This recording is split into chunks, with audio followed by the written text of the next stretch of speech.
제가 더 소개드릴 필요가 뭐 없을 뿐입니다만은 한 가지만 말씀드린다면은 제가 한 20여 년 전에 미국 워싱턴에서 그 워싱턴 포스트 기자로 오래 일했던 한국 연구가 돈 오버도퍼 기자를 만난 적이 있는데 그분이 이야기가 자기가 한국의 언론인들 중에 두 분 정도를 아주 신뢰를 한다. 근데 한 분은 이제 조선일보사의 김대중 주필이시고 또 다른 한 분이 월간조선의 조갑재 기자다. 그렇게 얘기를 한 거를 제가 직접 들은 적이 있습니다. 그 오버더퍼 기자의 근거는 이제 이분들의 글이 보도 내용이나 글이 말하자면 아메리칸 스탠다드 오브 저널리즘에 부합한다. 이런 분들이다라고 이야기를 했습니다만 제 소개는 이걸로 생략을 하고 조갑재 대표님께 마이크를 넘기겠습니다. 참여해 주셔서 대단히 감사합니다. 그때 이게 모든 일이 벌어지는 거 봅니다. 인연이 있는 것 같아요. 제가 1984년 6월로 월간 조선에 이게 잘 들립니까? 아니요. 안 켜진 것 같아요. 미안합니다. 과찬을 해주셔서 감사합니다. 제가 1984년 6월로 월간 조선에 기사를 하나 썼는데 제목이 박정희 이용문의 이승만 제거 계획이었습니다. 그게 바로 1952년 발췌개헌 파동 때 그때도 미군이 이승만 대통령 제거 계획을 한번 세웠던 적이 있고 이번에 설명한 에버레디 계획은 그 이듬해 있었던 건데요. 오늘 조선일보를 보니까 오늘 행사를 소개한 기자가 로버트슨과 이승만의 만남을 위대한 만남이다. 공산주의 본질에 대해서 가장 정확하게 아는 두 사람이 한미 상호방위 조약을 논의를 했다. 위대한 만남이라고 했는데 이 위대한 만남이 하나의 키워드인데 2년 전에 몇 분의 민간인들이 돈을 모아서 다보동 전적지에 6.25 때 두 최고사령관 이승만 트루먼 동상을 세웠습니다. 그때 이 행사를 제가 설명하기 위해서 위대한 만남이라고 했습니다. 위대한 만남, 이승만 트루먼 동상 이야기. 최근에 트루먼 대통령 손자가 거기 와서 보면서 할아버지 동상 참 잘 만들었다고 하고 가는데 보도한 기자의 이야기에 따르면 트루먼 동상 밑에 이런 글이 써져 있습니다. Dean, we have got to stop those sons of bitches no matter what. 1950년 6월 25일 딘 애치슨 국무장관에게 한 말입니다. 이걸로 한국의 위기를 벗어났다고 보는데 기자가 아니 트루먼 대통령이 이렇게 험한 말을 합니까 하니까 손자한테는 참 부드러웠던 사람이다라고 했습니다. 제가 이걸 번역을 할 때 딘, 우리는 무슨 수를 써서라도 저 개새끼들을 막아야 합니다 라고 해야 되는데 개새끼란 말 대신에 개자식이라고 썼어요. 그런데 왜 이 말이 나왔느냐 하면은 6.25 나자마자 무초 대사를 조치를 해가지고 이렇게 이야기합니다. 이승만 대통령이 우리는 남자 여자 아이들까지 나와서 필요하다면 몽둥이와 돌멩이를 들고서라도 싸울 것입니다.에 대한 답이었다고 볼 수 있는데 4일 뒤에 트루먼 대통령은 기자회견에서 한국은 유엔의 도움으로 세워졌습니다. 유엔 회원국들이 공인한 정부인데 마적단으로부터 불법적 공격을 받았습니다. 그래서 유엔 회원국들은 한국에 대한 마적단 습격 사건을 진압하기 위하여 한국을 구원하기로 하였습니다. 6.25 남심을 마적단 밴디트 레이드라고 했습니다. 다시 그 다음 달 7월 19일 트루먼 대통령에게 이승만 대통령이 대구에서 영문으로 편지를 보냅니다. 대통령 각하, 위대한 귀국의 병사들은 미국인으로서 살다가 죽었습니다만 애국심을 뛰어넘어 세계 시민으로서 그들의 목숨을 바쳤습니다. 이 세계 시민이란 말이 제 기억으로는 가장 먼저 나오는 그런 이야기인데, 이런 이승만과 로버트슨이 만난 이 시대적 배경은 뭐냐? 아까 우리 신 위원장이 IMF와 UN 두 기구의 창립 이야기를 했는데, 여기에 비화가 있습니다. IMF를 만든 미국, 영국 대표가, 영국은 경제학자 케인즈고, 미국은 재무부의 차관보였던 덱스터 화이트였습니다. 두 사람이 담판을 해가지고 덱스터 화이트의 아이디어대로 IMF가 만들어졌는데, 이 화이트라는 사람이 소련 간첩이었습니다. 또 UN을 만드는 실무 책임자 LG 히스는 또 이 소련 간첩이었습니다. 두 사람 다 하버드 출신입니다. 1930년대 미국의 좌경화, 그리하여 이 엘리트들이 공산주의를 받아들이고 간첩질도 하고 하는 그 배경 속에서 로버트슨이라는 사람이 참 귀한 존재라는 그런 느낌을 받았습니다. 제가 중국에서 로버트슨 활동을 정리를 하다 보니까 화두가 하나 올랐는데, Who lost China? 누가 중국의 공산화를 도왔느냐, 방치했느냐 하는 유명한 논쟁이 1949년 부근에서 미국에서 이루어졌는데, 이것과 함께 Why Korea is not lost? 왜 그러면 한국은 공산화가 안 됐느냐에 대한 답이 생각이 났어요. 그 답 중에 하나가 역시 이승만, 트루만, 한국의 위대한 지도자, 미국의 위대한 지도자의 만남. 그래서 이 위대한 만남이라는 생각이 들었습니다. 1936년 12월에 장항량 장장님의 아들 장항량이 서안에서 장개석을 감금함으로써 공산당의 집권에 아주 유리한 환경을 조성을 합니다. 그때 장개석이 모택동을 상당히 몰아붙였는데, 국민당 안에서 왜 일본과 싸우지 않느냐 불만이 있었습니다. 그래서 장개석을 감금하고 또 주원래가 그 중간에 협상을 해가지고 일종의 국공 합작이 이루어져가지고 일본을 주적으로 삼는다. 이렇게 해가지고 코너에 몰렸던 모택동 군이 탈출을 하는데, Who lost China의 결정적 역할을 한 것은 역시 장항량의 그 기행도 있지만은 1945년 2월 얄타 회담에서 비밀 약속이 하나 만들어집니다. 그때 프랭클린 루즈벨트는 아주 병약한 상태에서, 거의 죽어가는 상태에서 그 회담에 참여를 해가지고, 그때는 아직 맨하탄 프로젝트에서 언제 핵폭탄이 만들어지는지 기한이 확실하지 않는 상태에서 어쨌든 소련군을 끌어들여가지고 관동군을 치도록 하는, 여기에 하나의 양보로서 만주에 대한 관할권을 스탈린에게 약속을 합니다. 이거는 장개석한테 허가를 받아야 되는데 장개석한테는 비밀로 하고, 그래서 만주 관할권, 구체적으로 이야기하면 철도, 그 다음에 여순 대련 사용권인데, 이걸 장개석한테 통보한 게 1945년 6월입니다. 그때 장개석이 굉장히 화를 냈다고 합니다. 그 통보할 때 바로 로버트슨이 대사와 함께 가가지고 그렇게 부끄러운 적은 없었다고 나중에 회고한 적이 있습니다. 이게 가장 결정적 실책이었어요. 그런데 45년 7월에 가면은 핵폭탄 성공합니다. 그때부터 트루만의 생각은 좀 달라지는데 이미 늦었습니다. 1945년 8월 6일 히로시마 원자폭탄 투하, 그리고 8월 9일 소련군의 참전,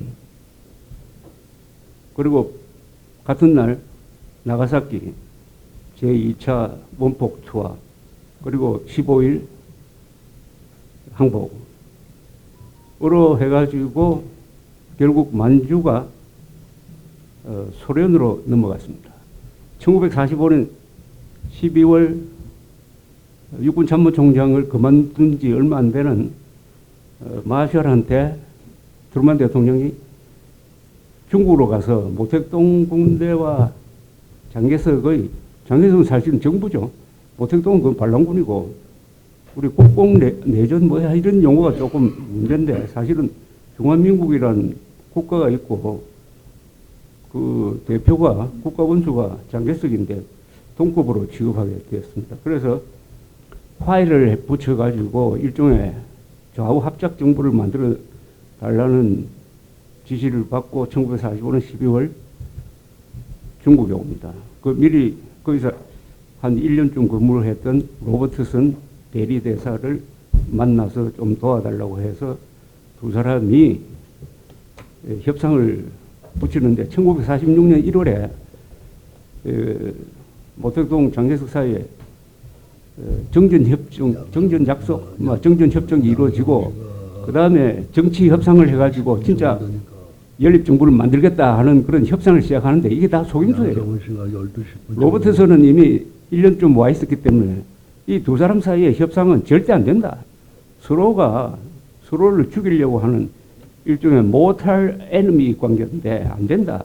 그런데 워싱턴에서는 뭐가 될 거라고 생각하고 또 미국 말을 안 듣는 사람이 있겠느냐 하는 이런 과신도 해가지고 그 1년 동안 마샬 미션이라고 그래가지고 합작을 만들기 위한 여러 가지 노력을 하는데 이 노력 과정에서 장개석이 어떻게 보면은 미국의 이 버림을 받습니다. 결정적인 게 1946년 6월이었어요. 협정 무시하고 장개석 군대가 공세를 펴는데 거기가 만주가 주전장입니다.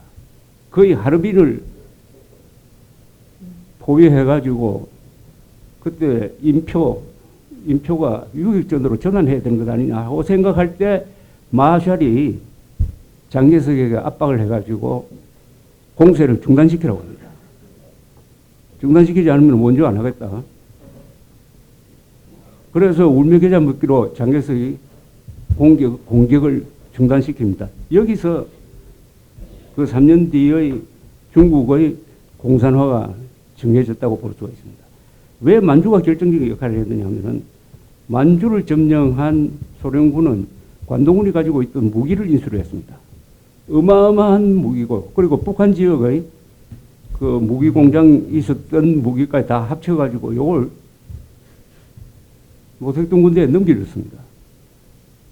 그래서 무장에서 벌써 앞서고 해서 만주가 인표 모택동 군대에 접수되면서 든든한 후방 기지를 갖게 되고 다른 지역에서는 이 장개석 군대가 상당히 성과를 많이 거둡니다. 연안까지 정복한 적도 있습니다. 그러나 만주가 있으니까 만주를 믿고 서서히 남진을 해가지고 결국 저런 꼴이 되는데 결국 마셜 미션은 실패를 합니다. 로버트슨이 돌아와서 증언한 내용들이 제가 쓴 논문에 많이 실려 있는데 첫째, 미국 정부 국무성 사람들이 모택동에 대해서 호감을 갖고 있다. 그리고 장개석에 대해서 너무 잔인한 시각을 갖고 있다. 근데 모택동 주얼레조차도 아니 우리는 공산주의자다. 우리는 소련과 협력해가지고 공산화를 하겠다는 게 목표인데 우리하고 만나서 돌아간 이 기자들이나 관리들이 계속 우리가 공산주의자가 아니고 그냥 농촌 개혁가라고 이야기하는데 참 웃긴다고 하는 이야기까지 나와 있습니다. 그러니까 에드가 스노우를 비롯해가지고 여기 활약했던 또 유명한 기자가 한 사람 있죠. 타임지에 시어더 화이트라는 기자가 있습니다. 퓰리처상도 받고 이 사람은 The Making of President라고 해가지고 그 미국 대선 추적해가지고 아주 좋은 책을 쓴 사람입니다. 시오도 화이트도 이 하버드 출신인데 이 사람도 또 모택동을 띄우고 장개석의 부패를 공격하는데 합세를 하고 그뿐만 아니라 유명한 그 뭡니까 중앙아시아 전문 학자 뭐 레티모어 같은 사람 등등 수도 없는 사람들이 이 모택동을 미화하고 장개석을 잔인하게 공격하는데 로버트슨은 그 경륜이 있는 사람입니까? 경험이 많은 사람입니까? 그 현지에서 보니까 장개석이가 너무 안 되는 거예요. 장개석은 어떻게 보면 여사로 말하면은 여야로 구분하면 여당 역할을 하는 사람인데 그 중국을 끌어가야 되는데 모택동은 그냥 뒤에서 공격만 하고 비판만 하고 하는 이 대안 없는 야당처럼 이런 걸 보면서 장개석에 대해서 호감, 모택동의 그 공산주의자로서의 실체를 뼈저리게 느꼈는데 이게 워싱턴에 전달이 안 되는 거예요. 전달해도 먹히지도 않고. 그래서 이 Who Rose the China에서 중요한 역할을 한 게 레닌이 말한 바 useful idiot, 그 위선적인 지식인들의 뒷받침이 있었다. 그와 또 하는 특징이 장개석과 만난 미국 사람들이 장개석을 안 좋아해요. 스틸웰, 뭐, 여기 나오는 헐리 대사. 이 사람들이 장개석만 만나고 가면은 계속 미국에 가서 험담을 하는 거예요. 장개석은 개인적으로 정말 그 도덕성이 뛰어난 사람이었습니다. 장개석 그 일기를 읽어보면은 또 자책을 많이 하는 양심가예요, 이분이. 그런데 미국에 알려지기는 그래서 이 점에서 저는 이승만과의 차이를 발견했습니다. 이승만 대통령을 만난 미국 사람들은 다 이승만 팬이 됐습니다. 거의 다가. 몇 사람 비판적인 사람도 있지만 역시 그것은 이승만과 장개석의 차이다. 미국 사람들을 설득할 수 있는, 미국 사람들의 논리로서 미국을 설득할 수 있는 거기에 대한 증언이 많습니다. 특히 가장 깊게 상담해 본 사람들, 무초 대사, 그리고 클라크 유엔군 사령관, 여기 로버트슨. 무초는 얼마나 이승만과 싸우고 당하기도 했습니까? 그런데 오랄 히스토리 정원에서 이승만을 평하기를 세계 정세를 가장 높은 수준에서 이해한 사람이라고 했습니다. 그리고 클라크 유엔군 사령관은 그 방공포로 석방 때문에 정말 골치를 아팠는데 프롬 다뉴브 투 yar루라는 회고록에서는 평을 하기를 아시아에서 네루급의 지도자였다. 그리고 이승만은 미국 말을 듣지 않는 사람이었다. 방공 지도자일 뿐만 아니라 반식민지 지도자였다 하는 이야기를 했습니다. 이승만이 당시에 아시아에서 높게 평가받은 이유가 꼭두각시가 아니었다는 거죠. 미국의 꼭두각시가 아니었다는 거죠. 반식민지 지도자였다. 뭐 이런 평을 하고 아마 로버트슨이 이야기한 것 같은데 6.25 때 이승만의 역할을 2차 세계대전 때 처칠의 역할에 비교하기도 했습니다. 그래서 결국 마셜 미션은 실패를 했는데 이게 역사라는 게 참 실패해서 뭐가 나오는 것 같아요. 마셜도 아마 공산주의 실체를 학습을 한 것 같아요. 바로 국무장관이 됩니다. 국무장관으로서 한 게 1947년 3월 트루만 닥트린, 자유세계를 우리가 지키겠다는 선언 아니겠습니까? 이게 한국의 건국으로 바로 이어지고, 그 다음에 1947년 6월 하버드 대학 졸업식 연설을 통해서 한 게 마샬 플랜. 이게 결국은 냉전에서 이기도록 하는 기본을 만들었습니다. 그리고 1949년 드디어 중국이 공산화되었습니다. 이게 중국 공산화가 6.25 발발로 바로 이어지거든요. 스탈린이 처음에는 거부했던 김일성의 제안을 받아들여가지고 1950년에 김일성에게 남침을 허가하던 것은 딱 두 가지 조건이 갖춰졌기 때문인데 중국의 공산화 그리고 1949년에 소련이 핵 개발에 성공을 합니다. 그래서 남침이 있었는데 남침 당했을 때 대한민국은 1대3으로 싸웠습니다. 열흘 동안. 김일성, 모택동, 스탈린, 그 다음에 미군이 없었으니까, 한미동맹도 없었으니까, 이승만 1대3으로 버텨낸 것은 아까 읽어드렸습니다만은 몽둥이와 돌멩이를 들고라도 싸우겠다는 그런 결전 의지, 그리고 메가드의 신속한 지원 등이 합쳐가지고 7월 5일이 되면은 개전 열흘 만에 일본에 있는 24사단 선발대가 오산에서 최초의 교전을 하게 됩니다. 이게 위대한 만남이죠. 저는 이 스토리를 보면서 이승만으로 대표되는 위대한 지도자가 한국에 있었고, 그리고 트루만, 메가더, 딘 애치슨, 마샬, 브래들리 같은 미국 역사상 최고의 지성과 용기를 가진 지도자가 미국에 있어가지고 이렇게 한국의 기적이 이루어졌다, 이렇게 생각이 듭니다. 그런데 이승만 대통령이 참 비참했던 시간인 데가 있습니다. 1951년 1월입니다. 그때 중공군은 평택 삼척선까지 내려왔습니다. 이때 유엔이 중국에 놀라운 제안을 합니다. 현 위치 휴전하자고 합니다.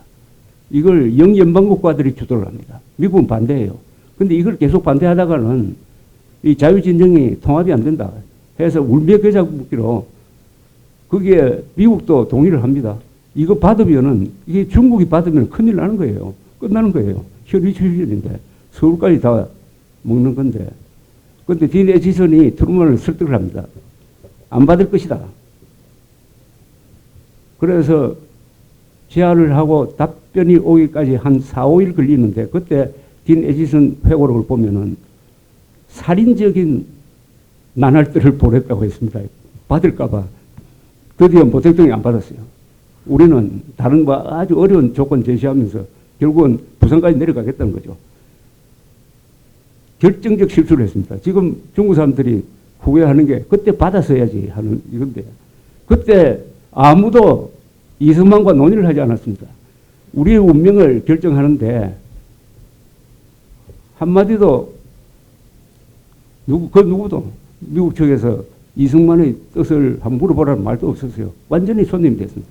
그래서 여기서 1953년 휴전회담 할 때는 내가 개입을 하겠다는 작심을 했을 것으로 보입니다. 그래서 6월 18일 방공포로 석방, 또 그걸 수습하기 위한 로버트슨 이승만 회담이 이루어지고, 그 부분은 우리 강 논술위원께서 말씀해 주실 것이라고 생각합니다. 그리고 그 뒤에 일어났던 일들은 1953년 휴전.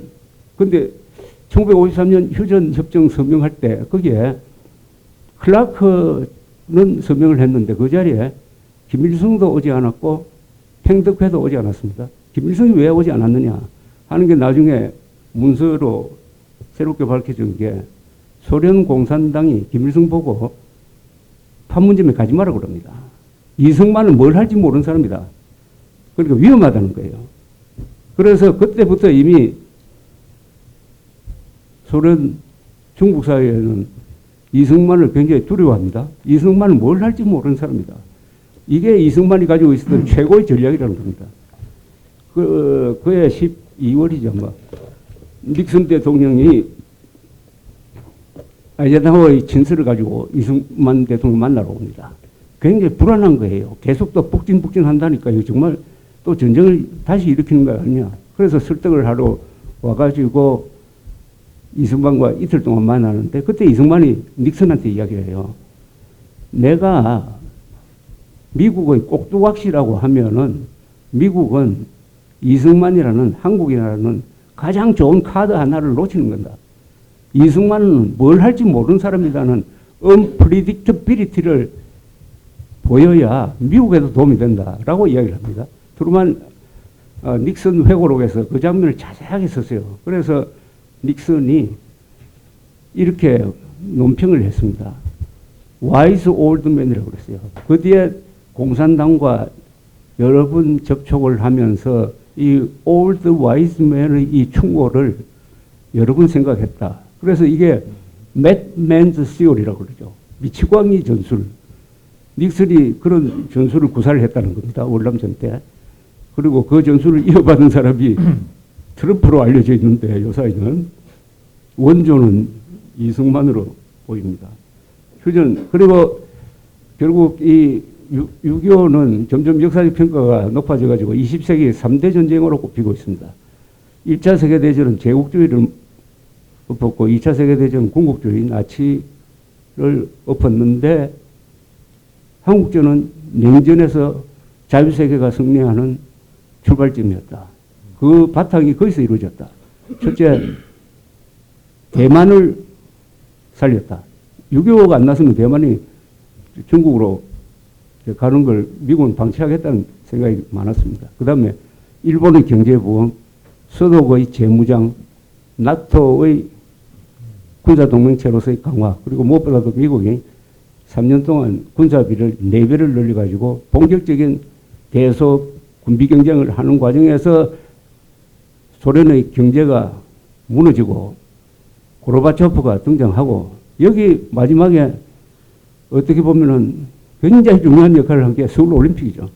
서울올림픽이 총매제를 했고 우리 신용석 위원장은 서울올림픽 유치하는데 공을 많이 바덴바덴에서 세움 부리고 그래서